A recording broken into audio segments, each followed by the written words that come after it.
Fentanyl. It could be hiding anywhere, including in your house, including in your medicine cabinet, or maybe at a friend's house when you're hanging out, playing games, and get offered a pill. Don't take chances. If a drug didn't come from a pharmacy directly to you, you can find fentanyl using a simple strip you can pick up at your local pharmacy. Don't take it until you test it, because fentanyl can be hiding anywhere. Brought to you by the Georgia Department of Behavioral Health and Mental Disabilities. You're listening to the Health Courage Collective podcast, episode 118, Instead of Time Management, originally published February 16th, 2022. Today, we're going to talk about something even better than time management, as we're architecting our days to try to fit in everything we need to do if we consider our own energy capacity more than just time blocks or task lists. We'll be able to design days that feel both easier and more productive.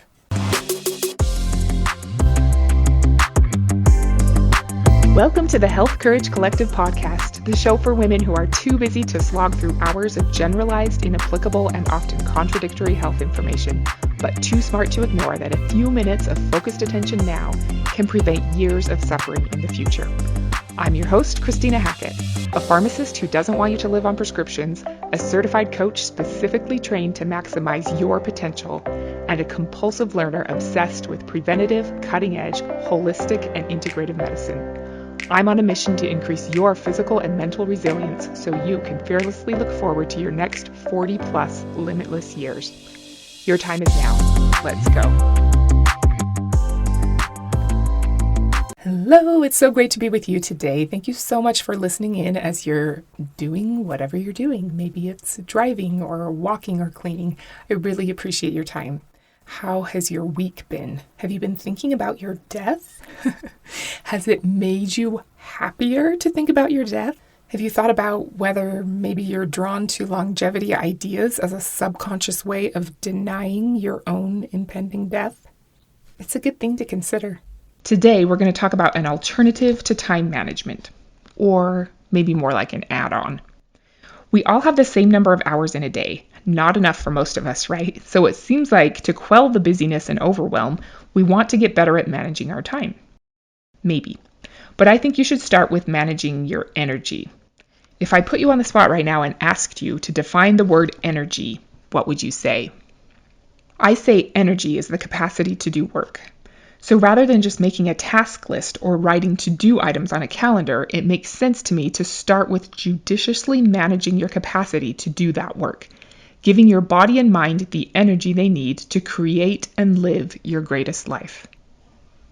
You can't implement the healthy changes that you want to make if your energy is all mismatched. There's a lot we can talk about in terms of energy creation. Do you remember my favorite little cell organelle from episode 15? Your tiny little cellular powerhouses are amazing, and doing all the things you can to take care of them will help you generate more energy in your body. You can wake up with energy and have energy to do all the things you want to do all day long if you pamper your mitochondria. They also help you live longer and healthier, avoid disease, and stay mentally sharp. I can't say enough good about them. Go back and listen to episode 15 if you've forgotten some of the great practices and supplements that will help them to thrive. No surprise that our fundamentals of eating, moving, and sleeping can all boost your mitochondrial health, and thus boost your energy. You get energy from the practice of your fundamentals, but how do you manage it such that you can increase your capacity to do work? How can it be more powerful than just managing your time? In his great book, How to Fail at Almost Everything and Still Win Big, Dilbert creator Scott Adams describes the first powerful thing to do, which is to match your mental energy to your tasks. This might seem simple, but it's huge. Step 1 is knowing yourself. You need to know how you typically feel throughout the day. When are you at your best energy-wise? This is great wisdom from Scott Adams, but through no fault of his own. He's a man, so he lives in circadian rhythms, and this is all he needs to think about. Since we just finished 2 weeks talking about our infradian rhythms, I would encourage us girls to consider when we're at our best both throughout the course of the day and throughout the course of the month. Recall what you learned about your hormonal changes throughout the month and pay attention to how you feel, and you'll get the hang of it. Once you know when you're really, quote, on, You can create systems so you do your most important work of the day or of the month during that time. This presupposes that you know what your most important work is. I like the idea of getting rid of your to-do list and having a success list instead. When you're really clear on what ultimate game you are playing, you don't just do stuff for the sake of doing stuff. This is like that old saying about you climbing the ladder and then realizing it's leaning up against the wrong building. Don't do what other people think is important. Do the things that move you closer to your personal target. Take the appropriate steps that will create the result that you want for you. Do you know what your most important work of the day is? It could be for your vocation, but it might be personal, physical, or spiritual. What thing, when you crush it, makes it really hard to have a bad day? What moves you towards your biggest target? Next, do you know when your mental energy is at its best? For the majority of people, it's first thing in the morning, but it could be different for you. First thing in the morning can be a sacred time. Your brain is freshly washed from your lymphatic system, everything is reset, and you're prepared to be creative. If you haven't tried it yet, try not to touch a single device first thing in the morning. Do not be reactive before you've been creative, or you're selling yourself short. It will look different for everyone, but if you can avoid any notifications at all, no phone, no internet, no news, no social media, no email, you'll find that you really can tap into a well of strength and creativity inside of you. When it's just you and your brain at its best, before it starts getting bombarded with information that splinters its power. Okay, back to your time of peak performance. Just scheduling your most important tasks during this time will get you huge gains in your day. If that time is in the morning, you'll have won the day before most people have even gotten started. Lining up what you're doing with what your physiology doing boosts your productivity and also makes doing hard work feel easy and fun. Awesome. What Scott Adams says in his book is, one of the most important tricks for maximizing your productivity involves matching your mental state to the task. For example, when I first wake up, my brain is relaxed and creative. The thought of writing a comic is fun, and it's relatively easy because my brain is in exactly the right mode for the task. I know from experience that trying to be creative in the mid-afternoon is a waste of time. By 2:00 p.m., all I can do is regurgitate ideas I've seen elsewhere. At 6:00 a.m., I'm a creator. By 2:00 p.m., I'm just a copier. End quote. I like the way he puts it, that at certain times of day, his brain is in the right mode for the task. When planning your most important tasks, ask yourself when your brain is naturally in that mode. Then be ruthless about protecting that time of day and using that natural brain mode to let becoming who you want to be become easier and fun. Sounds pretty good to me. How can you ruthlessly protect that optimal brain mode time? How can you not squander it on tasks that don't move you toward where you want to be? How much more productive would you be if you could finish your highest leverage items more quickly and with less struggle? One of the other things Scott Adams says in his book is that goals are for losers. He's a comic strip writer, so is naturally funny, but also makes a good point that focusing on goals makes you always a loser because you haven't attained them yet. We've talked a little bit about this in the past, and I'm sure I'll mention it again in the future, but focusing on the process is where it's at. Scott talks about creating systems, things you do regularly that move you towards your goal. You focus on running the system rather than reaching the goal. Then you win every time you apply your system. One of the things that contributes most to daily satisfaction with life is a sense of progress. If you apply your systems, you gain energy from the progress you made, and you should be celebrating every time you do your desired behavior. Woo! That's like me. This extra energy from running your systems gives you more capacity to do work. One of your systems should be matching your task to your mental state. There's a beauty in being boring. At least I hope so, because I consider myself kind of a boring person. Or maybe a better word is predictable. There's a beauty in being predictable. After you carefully decide what is most important for you to work on and match to your mental energy, you do it consistently.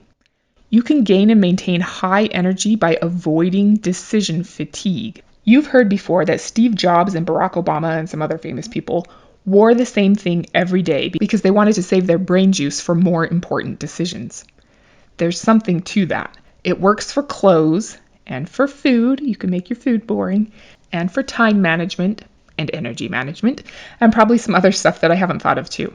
When you can be more predictable in terms of routines, you eliminate the need for a 6-hour strategy session every morning to carefully pick from every conceivable option of how you could spend your time that day.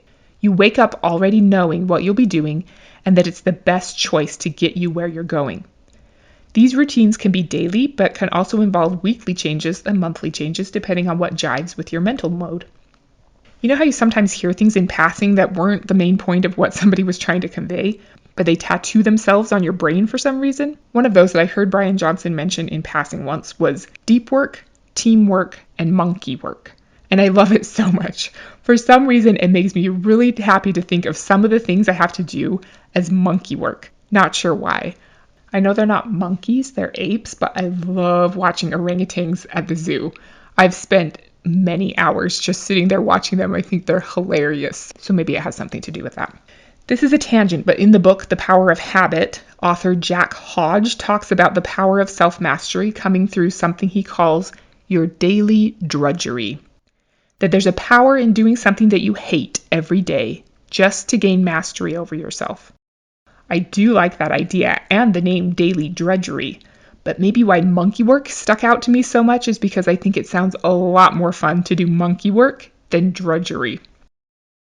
You probably need both, but if you know you're not up for the complex mental calisthenics required of deep work at 3:00 p.m., or more accurately, you could do it, but it would just take you a lot longer and be a lot less pleasant, then that's a good time to schedule your monkey work. As you manage your energy as a means to dominate your day, the best way to be productive is to schedule deep work time blocks and to use ultradian rhythms, that's the name for less than a day rhythms, to stretch yourself and work so hard you fatigue your brain for 90 minutes and then take a break for 15 to 20 minutes. This oscillation helps boost your energy, and the bigger the amplitude, the better the energy gains. See if you can make it a game to get your oscillating waves as big as possible. When working, go deep. You know what this means. No phone, no internet browsing, no email, no push notifications, no distractions of any kind for 90 minutes. Then take 15 to 20 minutes of being deeply off. Off also means off. No phone, no internet, no email, no push notifications. Being on technology is not rest time. To get as off as possible would probably be napping or maybe meditating, but it could also be walking, doing push-ups, standing on a whole body vibration plate, dancing, anything offline. Yoga poses, playing the piano, or playing with a pet. My son got this pet bird in December, and I love going down there and holding her on my finger for a few minutes as my break time. She's really cute. We're trying to teach her how to talk, but she hasn't quite learned yet. Lots of good options. The point is that the path to burnout is to flatline. Kinda always on, but kinda always off. This is how most people operate. But you're not normal, so let's not be flatliners. If you never get deep in your work, it will take you forever to finish it. If you never get deep in your recovery, you'll be constantly drained. If you think you're resting by scrolling social media, you're not. That is enervating, not energizing.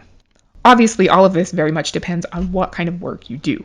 But if you do this with creative type work from home kind of work, you can finish what takes normal flatliner people 8 hours in 4 hours. Really, from energy management, not time management. We won't get into Parkinson's law today, but if you haven't heard of that, it's a rule that says your work will expand to fill the time allotted for it. So if you give yourself a shorter deadline, you will finish in a shorter amount of time. And your work will be just as good or better if you do it with appropriately managed energy. Awesome. Okay, so how can you apply all of this energy management stuff to your life? What would be most helpful to you? When you think of what appeals to you about time management, what area are you trying to improve? Could you make a gain in that area by employing energy management instead? Could you fit something new and fun into your life if you got a little time back through wise energy management? It's fun to think about the possibilities. My days are each very different, which is fine by me, but also very predictable. Like Mondays, I always do my Monday thing. Wednesdays, I always do my Wednesday thing. I'm certainly not up to like Tim Ferriss 4-hour work week status, but I've been trying to manage my energy better, and I can say that it is pretty great. I love my time management system too and could easily start proselytizing about the full focus planner that I use. But the foundation really is energy management. Just matching up the highest leverage success list item with the best time of day, while it seems simple, makes a big difference. For me, prime deep work time is anytime I can be alone. On most days, alone time for me ends at 3:15 when I have to get my kids from school. Ooh, hang on, rewind. When I get to get my kids from school. I do genuinely like having them home and have always looked forward to days off from school. But if they're home, I'm much better suited to monkey work. Something else that has really helped me from an energy and mind management perspective was thinking through my biggest frustration of the day and deciding to dominate it early on. I would say this has changed my life, but that sounds a little melodramatic. But it's also true. Doing everything I had to do and wanted to do and getting dinner on the table was always such a big frustration in my life. I always felt way behind and like my two choices were to either give up on what I really, really wanted out of life or give up on trying to take care of my family and feed them dinner. It was the worst, especially because I genuinely like cooking. Then one day I realized I can get dinner all prepped at 10 o'clock a.m. Everything chopped and measured and assembled and the kitchen ready to go for the final step, whatever that might be. I even bought a thing called the prep deck to help me with this process. While it's a totally great invention, I actually don't even use it all that often. Anyhow, game changer for me. For so many years, it was a major energy drain to decide what to cook for dinner, find the recipe, and try to start working on dinner in a messy kitchen when my energy was at its lowest, and all I wanted to do was run away and never come back. Ingredients had to be thrown away because they went bad before I mustered up enough energy to cook what I had planned, and all the time I spent planning menus was wasted when I didn't do what I had planned on, and convenience foods were fallen back on more often than I would have liked. So while dinner isn't an energetically demanding task in terms of calling up genius-level mental skills, it was a huge energy problem in my life. But not anymore. Now it's easy and fun, and getting it done early gives me a big mental boost early on that can propel me into the rest of my day. It helps in a lot of other ways too, like it's a pre-commitment strategy to healthy dinner, removing the temptation of a less healthy and more convenient option. Because I love intermittent fasting and I don't usually eat breakfast till noon, I oftentimes log my dinner first, which helps me plan my other two meals for nutrient balance before it's even time to eat them. I get that this probably is not the thing that will be most helpful to you, but I'm hoping it will get your wheels turning for you to come up with solutions to your energy management challenges. Is there something energetically draining that you dread that can be made easy and fun with a little timing shift? Is there something you can choose to dominate early on? How can you better utilize your prime energy time to make it hard to have a bad day? Is there monkey work that can be shifted to times when you're not as dialed in? It might even be fun monkey work that you look forward to, which can help you get through your daily drudgery. What about your infradian rhythms? Are there monthly tasks that you can do something similar with, using your changing hormonal strengths to make them easier during some weeks than others? And remember that if you pamper your mitochondria and rock your fundamentals of eating well, sleeping well, and moving well, you'll have more energy to manage, which is almost like getting more time in your day. Don't forget to be intensely on and also go intensely off. Big oscillations. And use your newfound time freedom to do something that lights you up. Thank you so much for being here today. I hope you're able to make some shifts in the way you match your tasks to your mental state and manage your energy rather than just your time. Next week, we're going to talk about what fructose is and why it's important to your current and future health. Understanding fructose will enable you to understand how to make better choices. Until then, do hard stuff when it feels easiest and don't be normal. Thank you so much for tuning into the Health Courage Collective podcast. I am truly honored that you have paid me the enormous compliment of your time and attention. I would be so grateful if you would share this podcast with someone you know and subscribe so you never miss an episode.